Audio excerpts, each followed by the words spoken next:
Hey guys, this is Hein and today I'll teach you how to solve the Megaminx. You might be confused with the intermediate in the title, but that just refers to F2L. So you will have to know F2L to be able to follow this tutorial, and also the pacing of this video will be quite faster than my original tutorial. So let's get started with the tutorial. The first step is the same as on a 3x3, where you make a cross, but now there's an extra edge, so therefore you make a star. You go about this step the same as you would with the cross, to find one piece and connect it. Here first I will start with red, because it's the easiest. So you connect red like this. Next up we can do yellow, inserting it like this, but also we can insert blue, like that. And next we can do purple, and lastly green. So it's really easy, really self-explanatory. All you have to do is you have to take a piece, put it over the corresponding center, and then just align it. So this is the easiest step and the quickest step to learn. I'm just going to give an extra tip or two of the cross just so you can find easy ways to solve it. So for instance, if you have one piece already aligned and you have one piece like this that needs to go to its right side or left side, it doesn't matter. You can align them like this, and when you insert this piece, you can insert that piece as well. So there are small things like this that you're going to have to find out yourself, and it's really easy to figure out. The next step is F2L, and you do this the same as on a 3x3, where you connect two pieces or peg two pieces and insert in the correct slot. So here you do it exactly the same, but this is what makes Megaminx so unique, is that you have so many more layers to work with, so you can be way more creative. So first of all, let's do these two pieces. And just a tip for beginners, if you don't want to do advanced stuff, you can first, what you can do is, you can take both pieces and put them in the top layer or the same layer, and then just pair them like this. But also, if you know a little bit of more F2L, then you can be more creative. So next, let's do these two pieces. You can connect like that.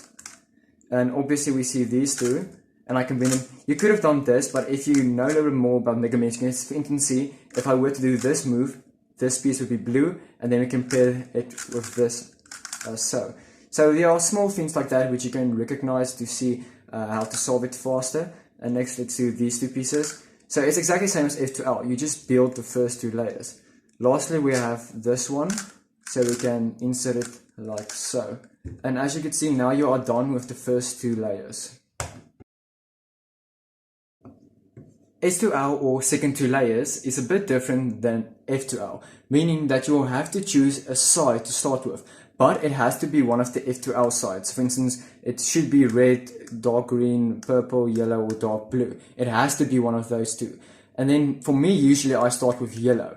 So now when you do yellow, imagine this yellow as your first phase, or the white phase. So now I have to first build the star, and I can do that by again aligning the pieces and inserting them like that. And there's luckily only two star pieces that you have to complete. And now I'm done with the star pieces. After you are done with your star, you're going to have to insert 3 F2L slots, as you could see here. And it doesn't matter which one you do first. So for me, first of all, I can see this piece. And what you can do is, if you're a bit more creative, you can see that by doing this, they won't pair up. But if I do this, they will. So you can put this piece at the back, take it like that, and insert it so. So just these small things, you'll figure it out very soon.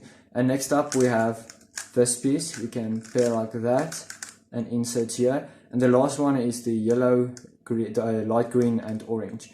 So it's already set up, and we can pair it like this. And now you are done with this, I don't know what you call it, but this part. After you are done with your first color, you have to go clockwise or anti-clockwise. This is all up to you. For me, I usually go clockwise. So after yellow, hold it like this because these are the F2L sides. After yellow, I go clockwise and I do blue next. And now again, you do the same with yellow. You imagine you are doing the star, but already 5 pieces are done. And here's the last piece. So you can insert it like that. And now we are done here. And it's exactly the same as the yellow, but instead of inserting 3 pairs, you're now only going to insert 2. So luckily the first pair is already done. You can insert it here.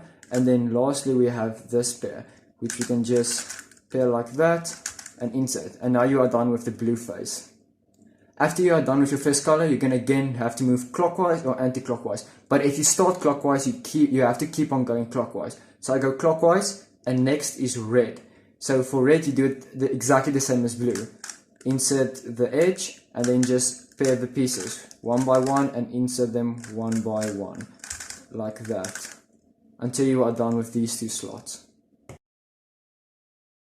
Step 3, the last phase. This is by far the hardest step for beginners, but you'll soon get the hang of it.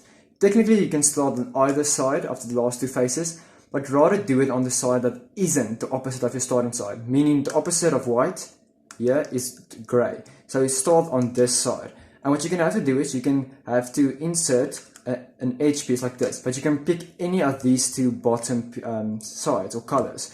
But just start with the same color for the beginning and keep on doing that color until you're really good with that color, and then you can try to do both. But for now, just do one. So for me, I'm going to do dark green. So I'm going to align the dark green, and now I'm going to insert this slot, and I can do it like this. But now there's a problem. You can't insert this slot because then you'll break this piece. So what you're going to have to do now is quite tricky. You're going to have to do an F prime like this. But you have to imagine, or not imagine, remember these three colors. So when you do the F prime, you have to know green, purple, light blue. So green, purple, light blue. So if I do an F, green, purple, light blue. You're going to have to remember that. So the bottom side is green. So you're going to have to pair them like this. And when you're done pairing them, you just do an F to cancel out the F prime, and then you're done. So this will be tricky. I'm just going to show another example. Do this. There we go. So again, you do an F prime just to see it. And now imagine this green as being white. So you pair them like this, insert them, and just do an F to finish it off. And obviously, lastly, you're going to insert this last pair, which is going to be purple, light blue, and orange, which was already paired. But if it wasn't paired, you could just do something like this to insert it. So yeah, now you're done with the second last step. For last layer, I won't go through it because I already made 2 videos on algorithms for beginners and intermediate solvers. Both videos are in the description, but I'll also put a card right here for the beginner video. The beginner video uses 3 algorithms and commutators. So it goes basically like this. You solve these, then you use commutators to solve the corners. Then you have 3 algorithms, here's where the 3 algorithms come, to solve the edges, to permute them, and then you just use commutators to do the last part. And that's 3 algorithms and commutators, while the advanced video shows 39 algorithms. Thank you guys so much for watching. I will do plenty more Megaminx tip videos in the future, so be sure not to miss on that. Please like and subscribe, and peace.